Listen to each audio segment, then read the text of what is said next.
Hi! இன்னைக்கு நம்ம book mark வச்சு ஒரு பெயிண்டிங் பண்ண போறோம். இது ஜேர்னலிங் மாரி தான்.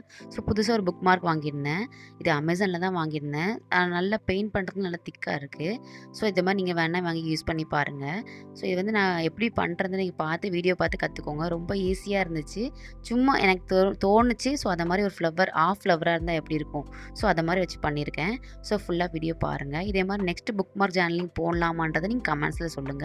இல்ல நெக்ஸ்ட் நம்ம என்ன மாரி ஜேர்னலிங் போடலான்றதையும் சொல்லுங்க. ஓகேவா? பாய் பாய்.